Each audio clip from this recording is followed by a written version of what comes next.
안녕하세요. 만나서 반갑습니다. 실용글쓰기 강의하는 오선희입니다. 모두 시험 잘 보셨어요? 104회 실용글쓰기 시험이었는데요. 이게 2023년의 마지막 시험이었어요. 뭔가 의미 있게 잘 마무리하셨길 바랍니다. 저 혼자만의 생각은 아니고 시험 끝나면 저에게 이렇게 따로 문자를 주시거나 아니면 제 카페에다가 글을 올려주시는 분들이 계신데요.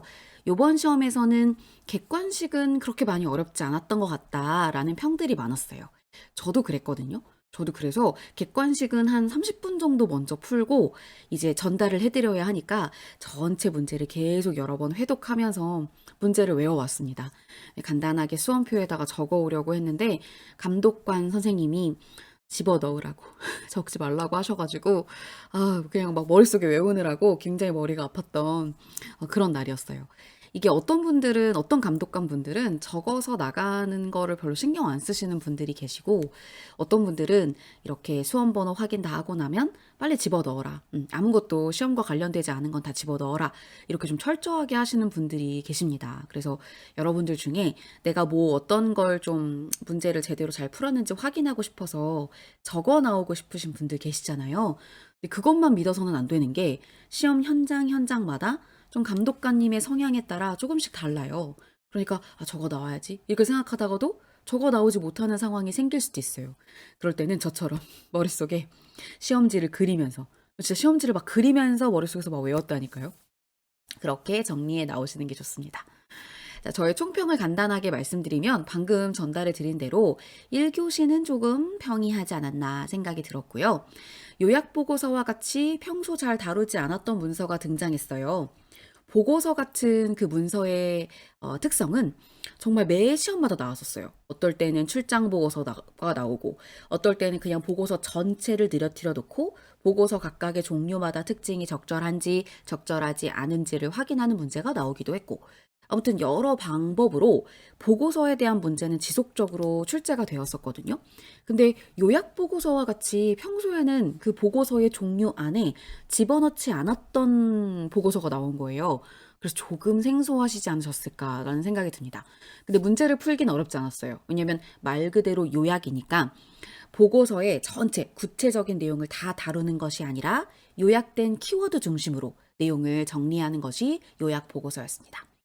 또 고기 없는 월요일, 팬데믹 이후의 경제 상황과 같이 시의적절한 요즘 많이 다뤄지고 있는 뉴스에서도 한번 봐봄직한 그런 내용들이 나오게 되고 있어서 제가 늘 말씀드리죠. 실용글쓰기 저와 함께 공부하시는 분들은 아실 거예요. 제가 시험 한 이틀 앞두고 뭘 해야 하나요? 라는 질문에 항상 드리는 말씀이 있습니다. 자, 전체 뭐 첨삭도 다 받으셨죠? 그리고 전체적인 내용도 다 훑어보셨죠? 그럼 이제는 뉴스 검색입니다. 네. 아침에 일어나서 휴대폰 들고 화장실 가시잖아요. 그럴 때 오늘의 뉴스 뭐가 있나? 자주 검색되는 키워드가 뭐가 있나? 이런 걸 생각하시는 거예요. 그래서 자주 나오는 문제들에 대해서 지문이 출제될 가능성이 있으니 미리 내가 읽어두자. 왜냐면 미리 알고 있으면 그만큼 아는 만큼 보이거든요. 아는 만큼 쉽게 읽어 내려갈 수가 있어서 시의적절한 문제들에 좀 민감하게 반응할 필요가 있습니다. 어떤 분들은 또 그러세요. 아니, 시험 문제는 한 달 전에 이미 출제가 돼 있을 텐데, 그러면 제가 지금 봐봤자 한 달 후에 있었던 이 시의적절한 문제가 시험 문제 안 나오지 않겠어요? 아주 날카로운 지적이셨어요. 그래서 제가 또 말씀드렸죠. 이게요. 그냥 잠깐 반짝하는 그런 문제를 보시라는 게 아니고 지속적으로 계속 얘기가 되고 있는 문제들 있잖아요. 뭐 예를 들어 고기 없는 월요일, 육류 섭취를 줄이자라는 얘기라든지 팬데믹 이후의 경제 상황에 대해서는 이게 뭐 한 달 안에 잠깐 반짝하고 나오는 끝나는 그런 문제인가요? 그렇지 않잖아요. 지속적으로 얘기가 많이 되고 있는 좀 넓은 영역에서 얘기가 되고 있는 걸 찾으면 된다라는 말씀을 덧붙여 드립니다. 맞춤법 문제가 하나밖에 안 나왔어요. 그래서 뭐 맞춤법을 막 열심히 공부하셨던 분들은 조금 허탈하셨을 것 같기도 해요. 점점 문법의 비중이 줄어드는 것 같다라는 생각이 들기도 하는데 또 그렇다고 단언할 수 없는 게요. 실용 글쓰기에서 뭐 문법은 몇 개 되겠다. 뭐 이렇게 정해놓은 게 아니잖아요. 그래서 본인들이 다음에는 요번에 104회에서는 맞춤법을 많이 안 냈으니까 105회에는 맞춤법을 좀 많이 내보자. 그럴 수도 있거든요. 그러니까 항상 나오는 부분들 전체적으로 점검할 필요는 있어요. 아예 문법을 내려놓으시라는 말씀을 드리는 건 아닙니다. 자, 그럼 글쓰기 원리부터 확인해 볼까요? 제일 첫 번째, 쓰기 효능감에 대한 내용이 나왔어요. 항상 그래요. 실용 글쓰기에 딱 한 장을 펼쳐서 제일 첫 번째 페이지를 보시면 제일 앞부분에는 쓰기를 어떻게 해야 하느냐에 대한 쓰기 원리에 대한 내용들이 나오게 되는데요. 우리가 쓰기에 대한 방법을 잘 알고 있어도 내가 쓰고 싶은 마음이나 쓰기에 대한 자신감이나 흥미나 이런 게 없으면 쓰기를 잘하기 어려워지죠. 그래서 아예 쓰는 것의 가장 첫 출발점, 자신감을 획득할 수 있게 만들어주는 쓰기 효능감을 제일 첫 번째 문제로 배치를 한 겁니다. 그래서 쓰기 효능감은 자신감, 흥미를 높이고 흥미 제고 하는 이런 거거든요. 성공 경험이 쌓일수록 좋은 한 편의 글을 잘 만들어낼수록 효능감이 생겨서 더 잘할 수 있는 자신감이 생기는 거예요. 근데 이건 내 경험만이 아니라 간접 경험, 옆에 있는 사람이 하는 경험을 보고서도 같이 내가 쓰기 효능감이 생길 수 있다라는 것도 기억해 주셔야 돼요. 아무래도 이게 글을 읽고 나서 내용을 파악하는 문제로 출제된 것이 아니다 보니까 이 글 안에서 모든 내용을 다 찾으려고 하시면 난감하실 거예요. 왜냐면 위에 있는 지문에는 없는데 밑에 선지에는 있고. 근데 이게 막 선지에는 있고 지문에는 없는 게 막 두 개고. 그럼 이제 어떤 게 답이지? 싶을 거거든요. 그러니까 지문과 선지를 1대1로 대응시키려고 하지 마시고요. 쓰기 효능감이라는 건 내가 잘 쓸 수 있다라는 자신감이다 라는 개념으로 먼저 지금 익혀 놓으셔야 됩니다.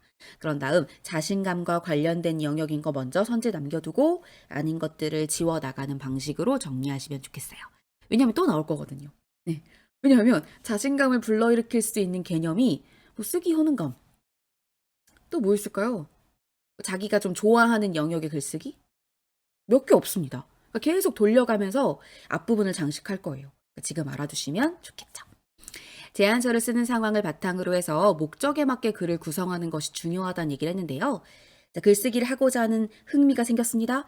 그럼 글쓰기의 주제를 찾아서 이제 내용 구성해야겠죠. 내용을 구성할 때에는 글의 종류에 맞게, 목적에 맞게 구성하는 것이 좋아요. 제안한다는 거 내 의견을 전달하는 거잖아요. 그럼 의견을 전달해서 그 사람이 내 말을 들어주는 게 목표예요. 그렇다면 논리적으로, 그죠? 내 주장과 근거가 딱 구성에 맞게 들어가야겠죠. 그런 걸 지금 얘기하는 거예요. 그리고 글을 쓸 때에는 독자를 분석해야 하는데요. 독자가 이미 주제에 대해서 많이 알고 있다면 글 안에 사전 지식을 이만큼 펼쳐낼 필요가 없다는 게 핵심입니다. 네, 많이 알고 있을 테니까 그래서 독자 분석이 중요한 거거든요. 독자가 만약에 해당 주제에 대해서 잘 모르고 있으면 이만큼 사전 지식을 풀어서 써주어야 할 거예요. 그래야 내용을 잘 이해할 테니까요. 근데 그게 사전 지식이 이미 있다. 그러면 굳이 많은 내용을 집어넣을 필요가 없죠. 그리고 쓰나미로 인해 핵 발전소 무너지다 뭐 그런 내용에서는 이어질 내용 찾고 제목 찾고 순서를 맞추는 문제가 나왔는데요.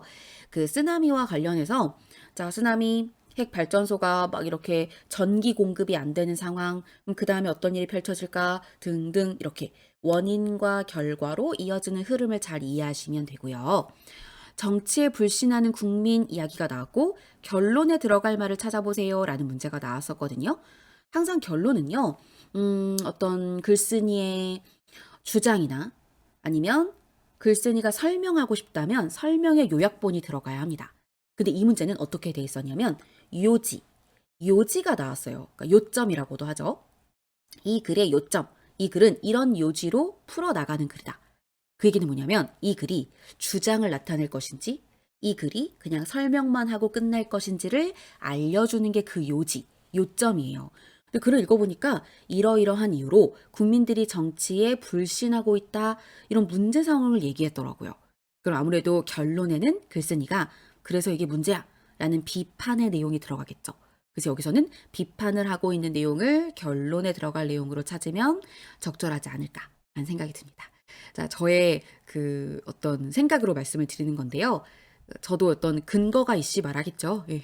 그냥 왠지 5번 뭐 이렇게는 안 합니다. 저도 열심히 공부하고 찾아본 자료에 의해서 정답을 말씀드리는 건데요. 안타깝게도 실용글쓰기에서는 정답 공개를 안 하죠.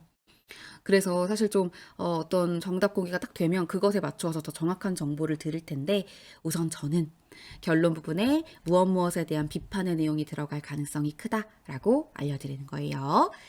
자, 수분 부족이 신체에 미치는 영향에 대해서 얘기한 부분이 있었고요. 이때는 설명문의 다양한 설명 방식에 대해서 나오고 있어요. 문제 해결 구조, 시간, 공간, 인과. 여기는 인과의 구조로 수분 부족이 인체에 미치는 영향에 대해서, 신체에 미치는 영향에 대해서 얘기했다고 봅니다. 그래서 인과에 대한 설명을 찾으시면 되는데요. 대부분 문제, 글쓰기 원리에서는 설명문, 설명을 할 때 어떤 설명 방법을 사용하느냐에 대한 설명을 해놓은 지문이 한 개 정도는 꼭 들어가요. 그리고 나서 다음에 뭐 서술형 문제라든지 아니면 다음에 나오는 무슨 설명서라는 글의 글쓰기 실제, 글의 종류에 대한 문제에서 이렇게 어떤 설명 방식에 대한 문제를 한 번 또 내요. 그럼 저는 그래서 이 앞부분에 설명에 대한 구조, 설명이 우선 나오잖아요. 그걸 잘 읽어둡니다. 그러면 이걸 활용해서 그 다음 문제에 힌트가 될 만한 것들을 찾을 수가 있거든요. 그래서 문제 안에서 또 한 번 공부하는 거예요. 그러니까 문제를 푸는 중에도 공부가 되는 거죠. 그래서 앞부분에 나왔던 문제의 지문의 내용을 활용해서 뒤에 나오는 문제들을 풀 수 있게 되는 경우들이 되게 많습니다. 그래서 문제를 풀 때 끝까지 포기하지 마시라고 말씀드리는 거예요. 하나도 모르겠어. 시간 부족할 것 같아.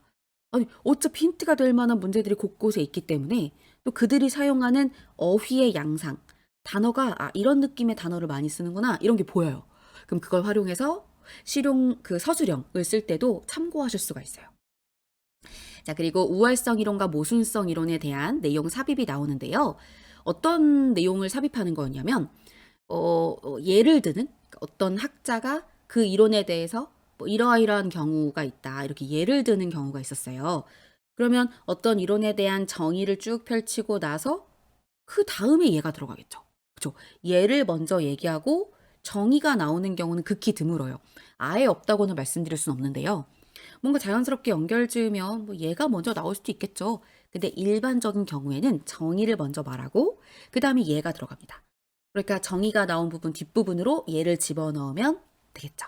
그래서 이런 부분들도 제가 왜 이렇게 링크를 걸어 놓았느냐 하면 우월성 이론과 모순성 이론에 대해서 지금은 이 글쓰기 원리에 대한 부분에 냈다고 해볼게요. 그럼 다음 회차의 문제에서는 또 이게 어떻게 나올 가능성이 있냐면 저기 뒤에 긴 지문 읽고 푸는 사고력 문제 있죠. 지문 읽기, 독해. 거기에 얘가 나올 수 있어요. 그럼 지금 미리 봐두시면 만약에 다음 회차 한 번 더 준비하시는 분들은 그 다음 회차의 지문에 나올 내용을 미리 보시는 겁니다. 출제자가 문제를 어떻게 낼지를 가늠하고 들어가시는 거예요. 훨씬 더 도움이 많이 되죠. 그리고 실제로 실용 글쓰기를 뭔가 엄청 막 1년 동안을 계획하고 준비하시는 분들은 사실 많이 없으시죠. 좀 이렇게 빨리 공부해서 빨리 원하는 성적을 얻고 싶으신 분들이 훨씬 많으실 거예요. 그래서 뭐 한 번 시험에 점수를 얻고 싶다. 근데 한 번 시험에 점수를 얻게 되는 경우가 거의 없다 보니까 한 2번 정도 2회차에 걸쳐서 그렇게 되면 한 번 보고 그러면 한 달 정도 준비하시고 그 다음 시험까지 또 한 달 있고 하니까 한 2달, 3달 정도에 하시는 분들 이런 게 가장 조금 이상적이라고 볼 수가 있거든요. 그래서 그렇게 준비하시는 분들은 이번 시험에 출제 경향 보시고 그 다음을 준비하시는데 굉장히 많은 도움이 필요하시겠죠. 그래서 이렇게 백사호의 내용들을 보시는 게 중요하다 말씀을 드리는 겁니다. 자, 문법 부분 볼게요. 자, 여기에 개체 시에 여기 시가 앞팻말과 띄어서 써야 하는 거 있잖아요. 이게 지난 회차에도 나왔었어요. 그래서 말씀드리는 거예요. 요번에 문제의 출제 경향을 파악하는 게 왜 중요한지. 그래서 어떤 개체, 뭐 행동, 뭐 이런 명사가 나오고요. 그 다음에 그러할 때에 해당하는 시는 앞팻말과 띄었습니다. 근데 몇 개 붙여 쓰는 게 몇 개 있어요. 뭐 예를 들어서 비상시, 필요시, 뭐 이런 거 있죠. 그런 식으로 많이 같이 쓰이는 단어, 항상 같이 쓰이는 그런 단어들은 붙여 씁니다. 근데 이건 아니죠. 또 무엇에 대하여 앞에 사람을 쓰고 사람에 대하여 표창창을 수여하다 해서 뭐뭐에 대하여는 좀 어려운 우리나라 말에서 굳이 쓰지 않는 말이잖아요. 그럴 땐 그냥 에게, 사람이니까 그냥 에게라고 써도 되잖아요. 이렇게 고쳐 쓰는 거, 그게 문제에 나왔고요. 그다음 맞춤법 중에 알맞는 아니고 알맞은, 알맞다는 형용사이기 때문에 는을 집어넣어서 현재형으로 쓸 수가 없어요. 알맞은, 생각컨대 아니고 생각컨대. 왜냐면 이게 생각하건대의 준말이거든요. 하 앞에 생각의 밑에 받침 보세요. 기역이죠. 기역은 안 울림 소리라고 얘기해요. 그러면 안 울림 소리가 있으면 울림 소리도 있겠죠. 울림 소리에 해당하는 건 니을, 리을, 미음, 이응입니다. 제가 또 쓰면서 한번 해볼게요. 자, 이렇게 울림 소리에 해당하는 것은 모음 전체와 니은, 리을, 미음, 이응. 요거를 나라, 마음, 뭐 혹은 노랑, 양말 이렇게 외우기도 하시거든요. 네, 그런 말 뒤에 만약에 하가 왔다. 그런 경우에는 여기에 히읗만 탈락하고요. 죄송해요. 아만 탈락하고요. 히읗만 남아서 그 히읗이 뒤에 소리를 거센 소리로 만듭니다. 예를 들어볼게요. 예를 들어서 만만하지. 자, 요걸 줄여볼까요? 그러면 하 앞에 니은이죠. 그럼 울림소리죠. 그러면 여기에 아만 줄어들고 히읗만 남고 뒤에 걸 거센 소리로 만들어서 만만치가 됩니다. 근데 아까 생각하건대 볼까요? 자, 여기 보면 하 앞에 기역이죠. 요 울림소리에 해당하지 않아요. 그럴 때에는 이 하가 온전히 다 없어져요. 아만 없어지는 게 아니라 하가 다 없어져요. 그래서 생각건대가 되는 겁니다. 아셨죠? 이거 진짜 요약할 때 그 준말 만들 때 진짜 많이 나옵니다. 준말의 표기와 관련해서 하나 정리해 주시면 좋을 것 같아요. 그리고 할런지 아니고요. 할는지, 리을 는지가 어미거든요. 일찍 이로 써야 되고 하려고가 아니라 하려고라고 하셔야 됩니다. 그래서 여기서 또 하나 이렇게 연결돼가지고 또 다른 문제로 말 바꿔서 낼만 하겠죠. 만만하지 나왔으면 좋겠다. 그쵸? 우리 지금 했으니까. 네, 이제 글쓰기 실제로 가볼게요. 기한서가 나왔는데요. 제가 이렇게 머릿속으로 쭉 시험지를 사진 찍듯이 암기했다고 말씀드렸잖아요. 싹 넘겨서 여기는 띡띡띡 기한서가 3개나 나왔어요. 그리고 기한서 3개가 나왔고 기한서를 어떻게 쓰는지에 대한 방법 나왔고 그 다음에 여기 안에는 뭐 어떤 내용 파악하는 내용 나왔고 이런 식으로 돼 있었는데요. 전결은 결제하는 사람이 다른 사람한테 위임을 한 거죠. 그 사람이 전결자가 되고 대결은 피치 못할 사정으로 결제권자가 없을 때 그때 다른 사람이 대결하는 것을 말합니다. 위임이 이루어졌는지 그렇지 않은지를 구별하시면 되겠죠.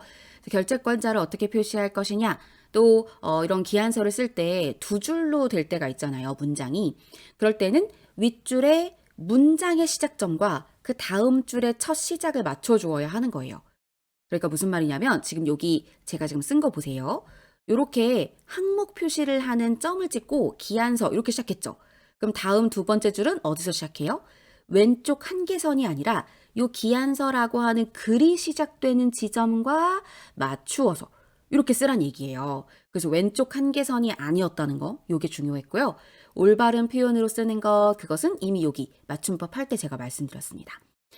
여기 보면 문서의 결제와 관련된 제7조에 문서 쓰기 행정안전부에서 나온 조항들이 있는데요. 결제권자의 서명란에 서명 날짜를 함께 표시합니다. 여기 보면 제가 그 행정안전부에 나오는 자료 사진을 가지고 왔는데요.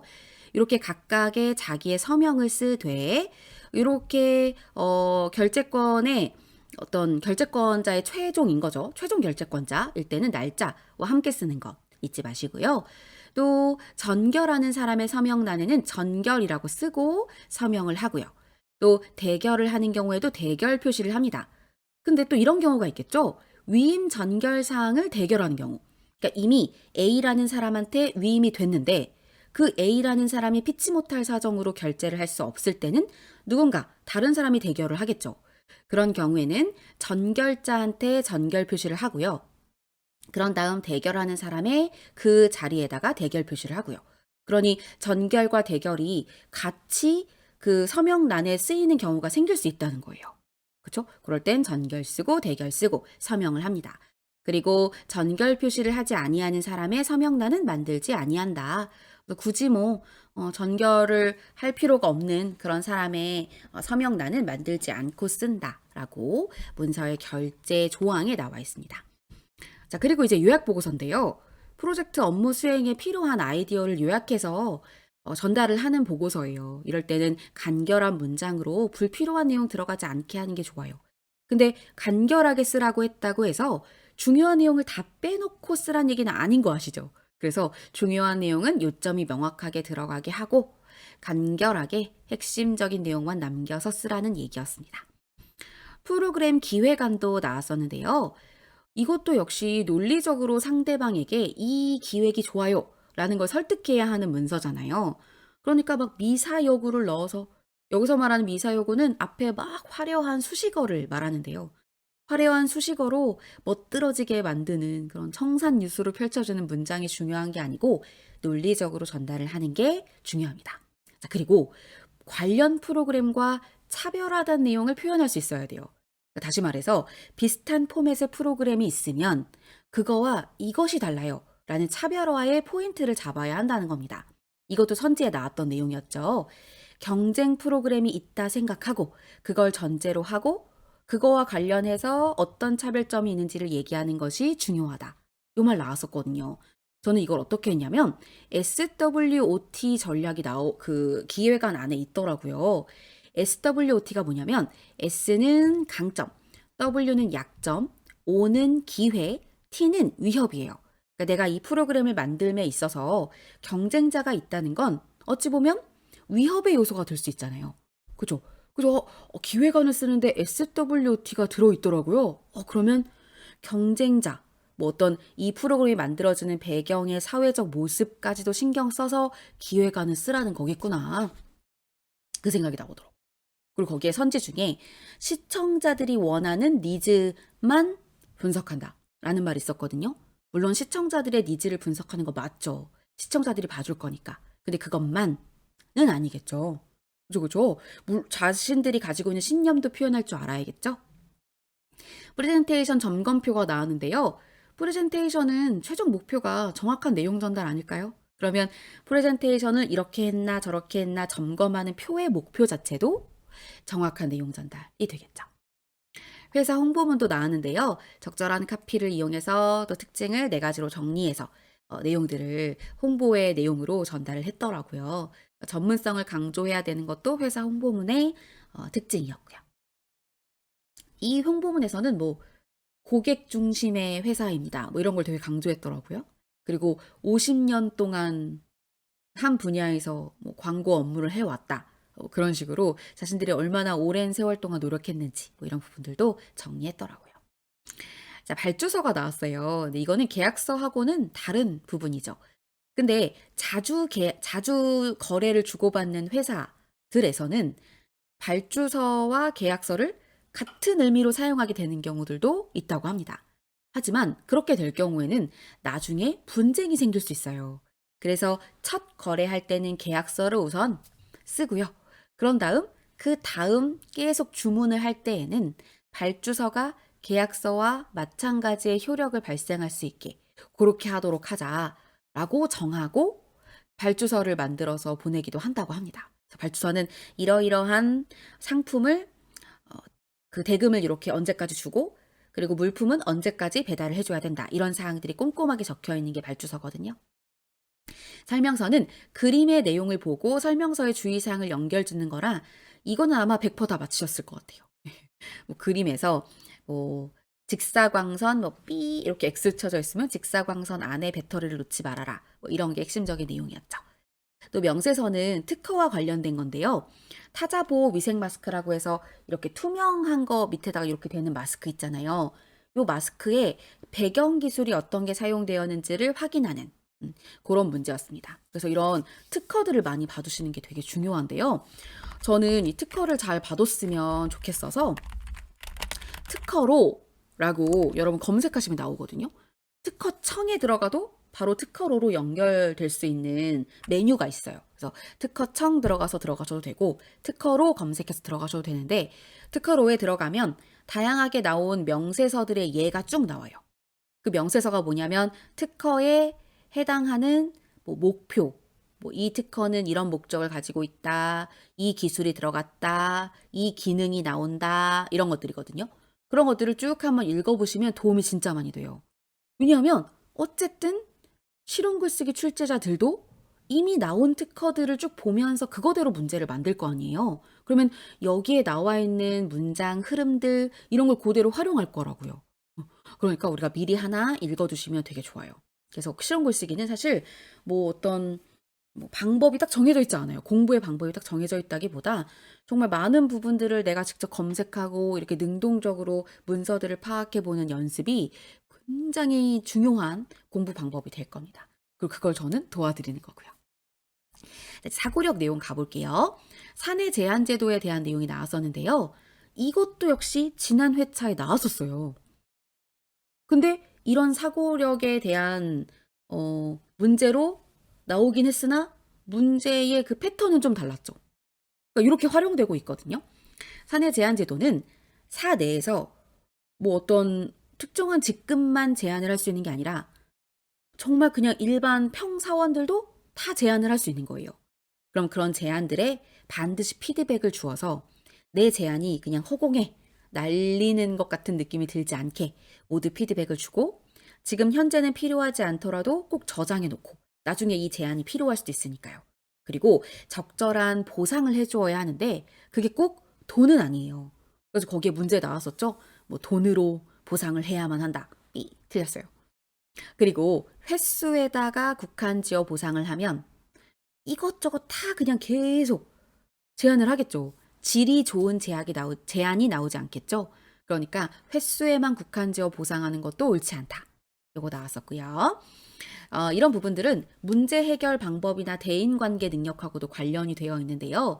제가 NCS 개념 저번에는 많이 안 나왔어요. 근데 다음에는 또 나올 수 있어요. 그러니 받으세요 했었죠. NCS 관련해서 엄청 나왔습니다. 여기 보이시죠? 네. 그렇기 때문에 약간 퐁당퐁당인 것 같아요. NCS가 많이 안 나오면 그 다음에 많이 나올 거고 그다음 그 다음에는 또 좀 적게 나올 거고 맞춤법도 요번에 많이 안 나오면 다음에 많이 나올 거고 이렇게 흐름을 좀 예측해 보는 게 좋을 것 같아요. 다음은 PM과 관련된 내용이었는데요.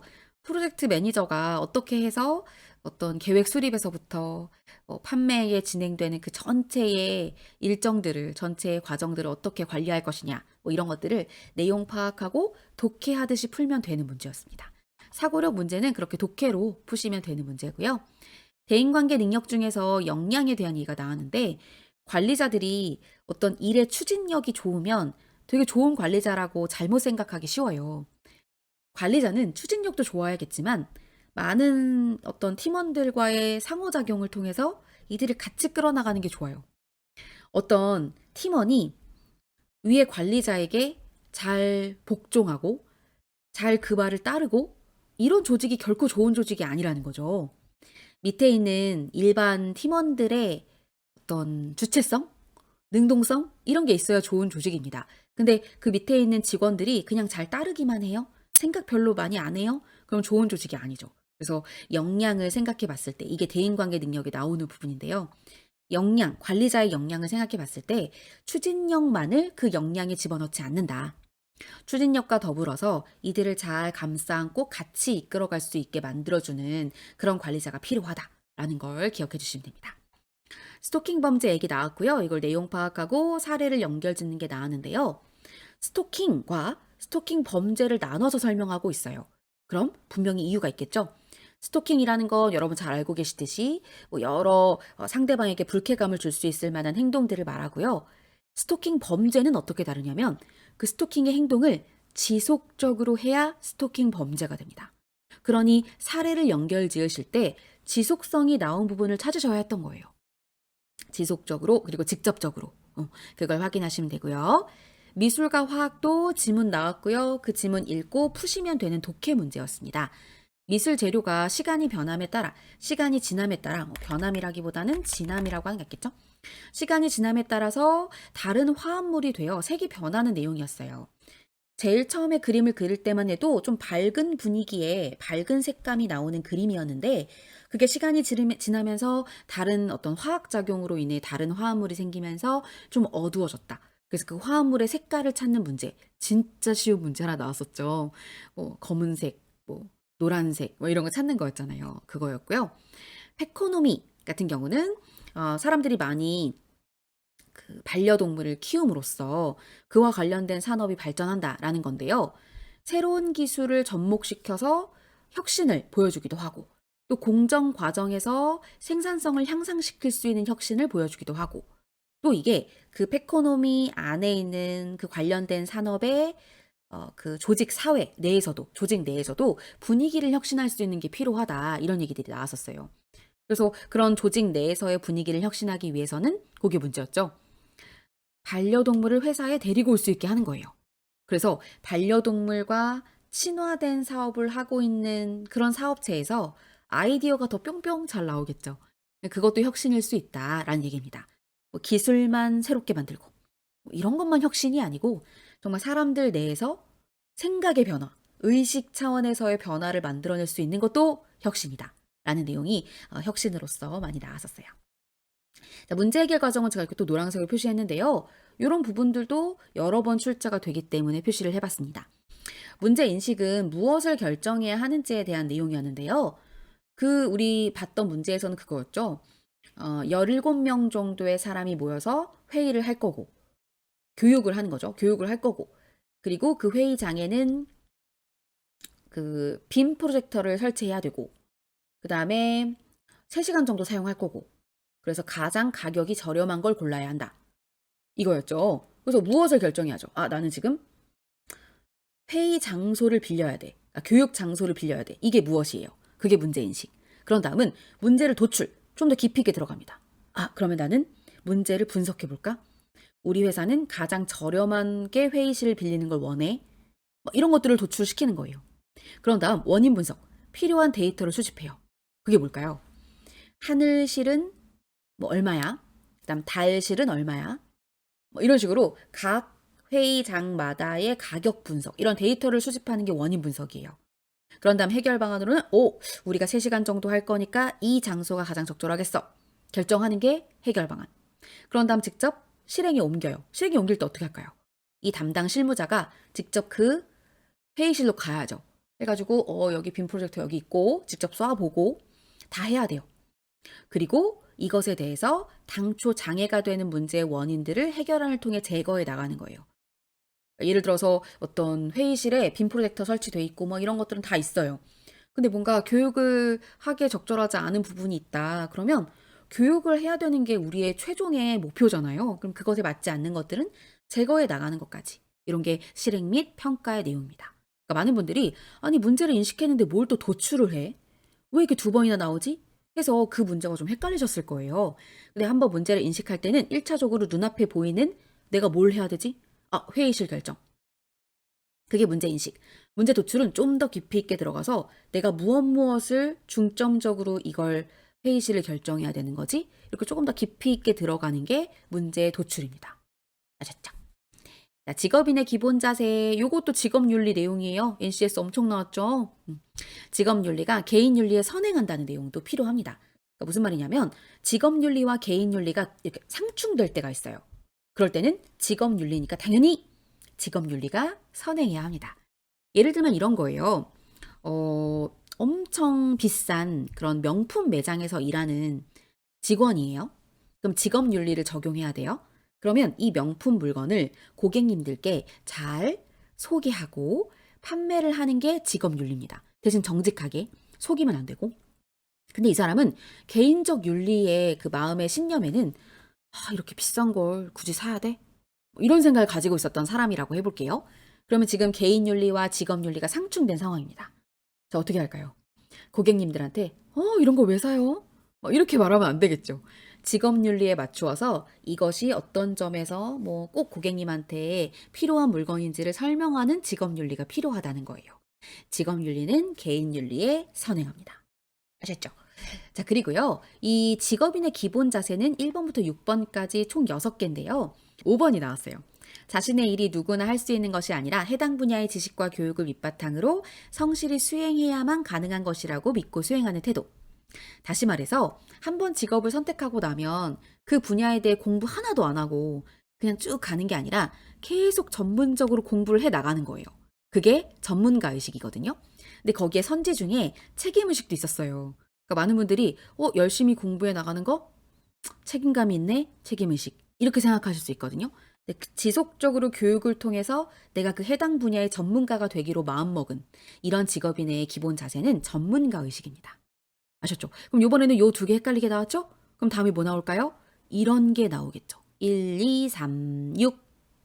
그럼 천직, 직분 요 두 개 되게 헷갈리거든요. 저는 요거 나올 가능성이 있다고 봅니다.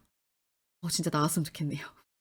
천직의식은 자신의 능력과 적성에 꼭 맞다고 보는 거고요. 직분의식은 내가 사회나 기업에 중요한 역할을 하고 있다고 보는 거예요.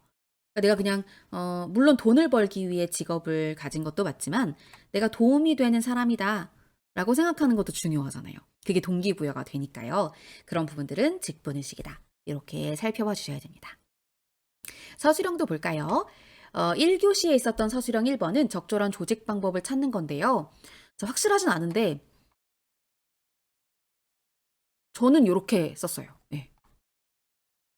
그러니까 거기에 나오는 조신의 꿈이라는 옛날 문학 작품이었거든요. 고전. 근데 조신의 꿈에 보면 조신이 꿈을 꿔요. 그래서 그 꿈 세계로 들어가요. 그러면 현실 세계와 꿈 세계, 요게 공간의 변화가 있다고 보는 거죠. 공간적 조직 방법.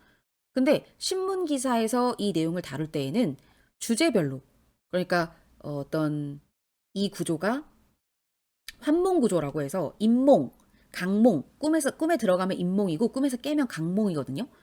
그런 어떤 특정의 내용들이 사람들이 잘 모르는 내용이잖아요. 그러니까 이런 것들을 주제별로 설명하는 거. 저는 그래서 주제별 조직 방법 썼는데 모르겠어요. 예.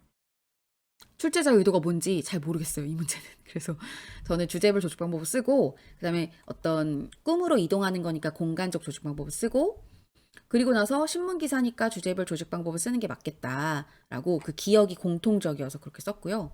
그다음에 꿈에 해당하는 부분은 중간 부분이었죠. 쓰고 이게 전설이에요, 전설. 근데 전설은 항상 그 어떤 증거물을 남겨요.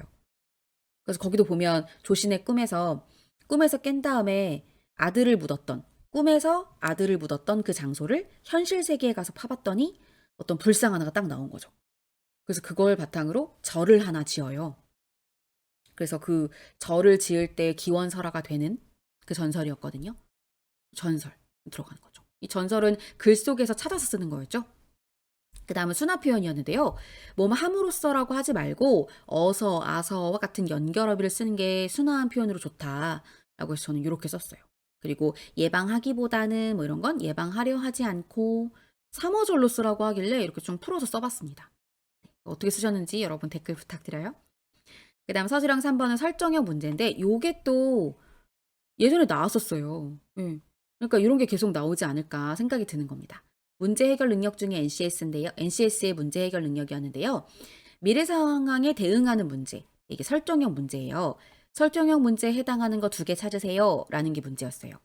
설정형 문제는 지금 현재 하고 있지 않은데 새로운 사업을 시작한다든지 어떤 제도상의 문제에서 지금 하고 있지 않은 제도를 새롭게 시작한다든지 이런 것들이에요. 그래서 신규 사업 진출, 블라인드 테스트 도입, 죄송해요. 블라인드 채용이죠. 블라인드 채용 도입 이런 게 새로 시작하는 거니까 설정형 문제에 해당합니다. 미래지향적 문제예요. 그럼 이제 나중에는 발생형이나 탐색형 문제가 나올 수 있겠죠. 발생형은 뭐냐면 지금 현재 있었던 일의 원인만 찾아서 빨리 그 원인만 해결하면 해결되는 문제. 이게 발생형 문제입니다. 그래서 이걸 과거지향적 문제라고 해요. 그러니까 과거에 이미 있었던 뭐 잘못을 저질렀겠죠? 그럼 과거로 돌아가서 소급하는 거예요. 무슨 원인 때문에 이게 일어났을까? 확인한 다음 그것만 해결하면 간단한 문제. 예를 들어서 뭐 고객들의 컴플레인. 그러면 왜 고객이 컴플레인을 걸었지? 과거로 돌아가요. 이거였어? 그것만 해결하면 되는 문제. 이게 발생형 문제예요. 그 다음 탐색형 문제는 현재 지향적 문제예요. 뭐 잘못된 거 없어요. 문제 일어난 거 없는데 지금 살짝 징후가 보여요. 예를 들어 기계에서 끼익 소리가 나요. 이거 망가질 것 같은데 그럼 미리 해결하는 거죠. 뭐 기름칠을 한다든지 분해해서 뭐 내용 본다든지 이런 거. 지금 현재 뻥 하고 기계가 망가진 건 아니에요. 문제가 현재 발생한 건 아닌데 발생할 징후가 보여요. 이런 거. 그런 건 탐색형 문제입니다. 자, 설명해 드린 거 지금 그냥 다 바로 외우세요. 그럼 나중에 문제에 활용할 수 있습니다. 자, 비교 분석하는 문제는 바이오 산업과 관련하여 뭐 경쟁력들을 여러 부문으로 나눠서 간단하게 더하기 빼기 뭐 이렇게 하는 어떻게 보면 수리 영역에 가까운, 수리 능력에 가까운 그런 사고력 문제였고요. 쓰기 윤리에서 표절과 관련된 내용 나왔어요. 내가 만약에 공동 저자일 때 내가 쓴 부분이 아니라 똑같이 공동 저자의 다른 한 사람의 저술 내용을 인용한다고 하면 꼭 출처 표시 의무를 진다라는 걸 찾는 내용이었습니다. 그다음 2교시에서는 서술형 6번의 심의 규정 나왔고요. 저는 이거 찾았어요. 친구 전체가 인견으로 되어 있다라는 부분은 함량에 대한 정확한 근거를 제공하지 못한 부분이어서 시청자가 오인할 수 있는 부분이었거든요. 그래서 이런 부분에 의거하여 적절하지 않음 이렇게 개조식 문장으로 개조식은 뭐였죠? 뭐뭐 함, 뭐뭐 안음, 임 이렇게 명사형으로 끝나는 거였죠. 혹은 명사 자체로 끝나거나 이런 게 개조식이거든요. 개조식은 진짜 계속 나올 수 있어요. 잘 봐두셔야 됩니다. 그렇게 마무리하는 거였고요. 제가 이렇게 링크도 달아놨어요. 행정규칙 방송 심의와 관련된 내용 나온 거 한번 읽어주시면 그들이 사용하는 문장 패턴을 익힐 수 있어서 도움이 많이 되실 겁니다. 특히 저는 서술형 6번을 쓸 내용이 너무 많아서 혹시 여러분도 그러셨나요? 답안지 한번 바꿨어요. 이게 줄줄에 맞춰서 쓰면 그 해당 줄을 넘어가더라고요. 그래가지고 바짝 붙여가지고 엄청 조그맣게 글씨를 썼어요. 그래서 혹시 이 영상을 실용 글쓰기 그 관련자분들이 보신다면 조금 칸을 좀 넉넉하게 만들어 주실 것을 왜냐면 원래도 글씨 크기가 크신 분들이 계시거든요. 그래서 조금 적절하게 잘 충분하게 쓸 수 있는 공간을 마련해 주셨으면 좋겠습니다. 네. 그 다음은 땅콩의 효능과 보관법, 요리법 이런 거 요약문으로 쓰는 건데 자, 이때의 팁은 글이 있죠. 제시문이 있고 그걸 요약하는 게 밑에 나오잖아요. 요약할 때 뭐 기억은 6어절로, 뭐 니은은 7어절로 쓰시오 이렇게 조건이 있을 거예요. 그럼 어떻게 하죠? 자, 밑에 요약문에 딱 어디까지 끝났는지 봐요. 어디부터 어디까지가 빈칸인지를 빨리 파악해서 그 빈칸 다음 글자를 보고 요약문에서 그 빈칸의 다음 글자를 위로 제시문으로 가서 봅니다. 그럼 그 글자가 있겠죠. 그럼 그것부터 앞에 만약에 6어절이에요. 그러면 거꾸로 하나, 둘, 셋, 넷, 다섯, 여섯까지 묶어요. 그럼 요렇게가 바로 정답일 때가 있어요. 근데 아니면 조금 다듬으면 돼요. 앞에 한 칸을 더 쓰고 앞에 한 어절을 더 쓰고 그 다음에 뒤에 부분 줄일 수 있는 거 줄이고 해서 하면 돼요. 그게 안전하거든요. 왜냐면 제가 뭐 때문에 그러냐면 제가 시험 볼 때 옆에 이렇게 주변의 분위기를 봤더니 그걸 하나하나 다 적으시더라고요. 그럼 여기서 시간이 걸려요. 그러니까 6어절, 7어절 이렇게 주는 부분들은 쓸거리가 많기 때문에 문제의 난도는 떨어질 수 있어요. 너무 어렵지 않거든요. 그러면 바로 해당 내용 찾아가서 그 앞으로 하나, 둘, 셋, 넷 개수 잡아서 어절 개수 잡아서 왜냐면 그 제시문에 어절이 정확한 어절일 거 아니에요. 띄어쓰기 구분되는 게 어절이죠. 그거대로 잡아서 표시만 해주세요. 그리고 바로 답안지에 쓰세요. 그럼 시간 절약할 수 있어요. 그리고 사용설명서에 전자레인지 오작동 방지 주의사항 나왔는데요. 이게 빈칸이 중간에 뚫려 있었어요. 예를 들어 사용 방법은 하고 빈칸이었거든요. 저는 거기를 좀 주의 있게 봐야 된다고 생각해요. 사용 방법은 으로 주어가 되어 있으면 어찌어찌 하는 것인데 이렇게 해야 문장의 호응이 맞아요. 그래서 사용 방법은 뭐 A와 A 버튼과 무슨 버튼을 번갈아 가며 눌러야 된다였나? 그죠, 그죠. 저 지금 생각이 잘 안 나는데 그래서 그렇게 누르는 것인데 이렇게 한번 사용 방법은 뭐뭐 하는 것인데 이렇게 문장 호응을 먼저 잡아주시고 그런 다음 설정 확인할 수 있는 깜빡임을 확인할 수 있다고 그랬잖아요. 그래서 설정 확인할 수 있는 방법을 뒤에다가 적어주면 좋지 않을까. 그런 생각이 들었어요. 그 다음에 고기 없는 월요일 이거 2회 연속 출제가 되고 있습니다. 비건, 육류 섭취 줄이는 거 그 내용은 역시 또 굉장히 쉽게 항상 이렇게 요약문을 만드는 7번이나 9번 같은 요약문을 만드는 문제들은 난도가 좀 떨어집니다. 제시문에 있어요. 그걸 잘만 찾아 쓰시면 됩니다. 그 다음은 세계 경제 보고서 내용이었어요. 자, 이 제가 그 서술형 10번 쓸 때 1문단에 이미 너무 많은 내용을 써서 2문단에 써야 될 내용인데 중복되는 이런 경우가 생길 수 있으니 전체 문단의 내용을 한번 쭉 보시고 즉 이렇게 적혀있는 개요표를 먼저 보시고 글쓰기를 시작해라 이렇게 말씀드렸었거든요. 그걸 제대로 적용할 수 있는 게 바로 이거였습니다. 뭐 때문에 그랬냐면요. 실업률과 제조업 가동률에 대한 내용을 미국, 유럽, 중국 한 표에다가 적은 거예요. 그리고 나서 이 문단에 미국에 대한 내용을 쓰라고 하고 뭐 어떤 각국의 실업률, 제조업 가동률을 참고하여 쓰시오 라고 하니까 많은 분들이 그러면 이 문단에 미국, 유럽, 중국 어차피 표가 하나로 돼 있으니까요. 이 내용 다 쓰라는 건가? 이렇게 오해하시고 2문단을 막 쓰고 계신데 3문단을 보니까 이번엔 유럽의 실업률, 제조업 가동률을 쓰래요. 난감한 거죠. 이미 2문단을 다 썼는데. 그럴까봐 미리 개요를 한번 쭉 보시라는 거예요. 유럽 거는 유럽 칸, 즉 3문단을 써야 되고 중국 거는 중국 4문단을 써야 되는 거였거든요. 그래서 미리 전체 개요를 보시고 글쓰기를 들어가는 게 좋겠다라고 말씀드릴 수가 있을 것 같습니다. 그리고 많은 분들이 이거는 감점이 어떻게 되나요? 라고 하시더라고요. 어떤 채점 기준을 공개하지 않았기 때문에 저도 확실하진 않지만 이 서술형 10번 하나가 200점이잖아요. 그러면 좀 합리적인 기준이 필요하니까 매 문단마다, 이게 4문단이죠? 그러면 한 50점씩 배치를 하고 시작하지 않았을까요? 저는 그렇게 예상해 보는 거예요. 그리고 각각의 문단별로 들어가야 되는 내용들이 개수가 있을 거예요. 이렇게 2줄씩 돼 있더라고요. 그리고 2줄이면서 또 한 줄에 여러 개 들어가 있기도 하고. 그러면 그거를 나눠요. 하나하나가 50점씩 있다고 하고 그 50점 안에 들어가야 하는 항목들의 개수가 만약에 뭐 5개다. 그러면 하나당 10점이겠죠. 한 문단에 들어가야 될 게 5개인데 한 문단이 50점이면 5개. 그럼 10점, 10점, 10점. 요 내용이 들어갔는지 안 들어갔는지를 보겠죠. 그죠. 아니면 여기에다가 뭐 10점 정도를 더 여유 있게 집어넣어서 맞춤법이나 띄어쓰기 이런 걸 볼 수도 있어요. 근데 제가 이걸 왜 마지막에 말씀드리냐면 기본은 글의 흐름이에요. 맞춤법 좀 틀렸다고? 원고지 표기법 좀 틀렸다고? 이거 걱정하지 마세요. 저에게 질문도 또 한 번 주셨더라고요. 3, 4분기, 1, 4분기 쓰는 거 있었죠. 원고지 쓸 때.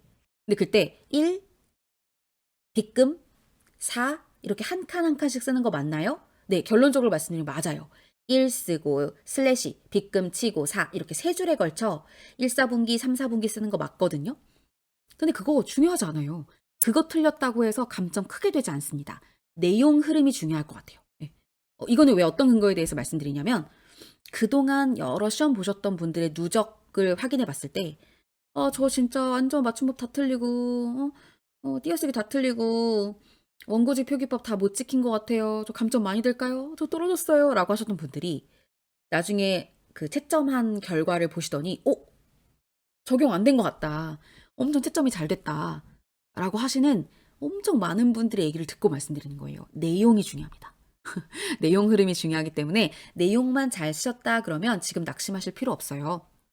시험 결과 나오는 것까지는 우선 시험 보시느라 수고 많으셨으니까 마음을 쭉 내려놓으시고 편안하게 계시면 좋겠습니다. 자, 오늘 꽤 긴 시간이었는데요. 오늘 봤던 104회의 문제 보건 내용들 한번 쭉 훑어보시고 검색도 좀 해두시고 나만의 노트에다가 좀 정리도 좀 해두시고 이렇게 마무리하셨으면 좋겠습니다. 저는 그럼 다음에 더 알찬 내용으로 찾아뵙도록 할게요. 수고 많으셨어요. 오늘 강의의 내용이 도움이 좀 되셨다면 구독 눌러주시고요. 좋아요도 눌러주시고요. 댓글도 꼭 남겨주세요. 만약에 제가 좀 잘못 말한 것도 있을 수 있잖아요. 정답이라는 것 자체가 발표가 안 됐기 때문에 제 정답 중심으로 말씀드렸기 때문에 틀릴 수도 있거든요. 분명. 저도 완벽하지 않은지라. 그래서 그런 부분들 저는 이렇게 생각합니다. 뭐 이런 댓글 환영이고요. 제가 안 다뤘던 부분들 제가 생각 안 나서 안 다룬 거거든요. 그러면 저의 생각 날 수 있게 좀 도와주세요. 이런 것도 있었어요. 라는 그런 댓글도 환영합니다. 아셨죠? 구독, 좋아요, 댓글도 꼭 남겨주세요. 저는 다음에 찾아뵙도록 하겠습니다. 수고 많으셨어요. 안녕.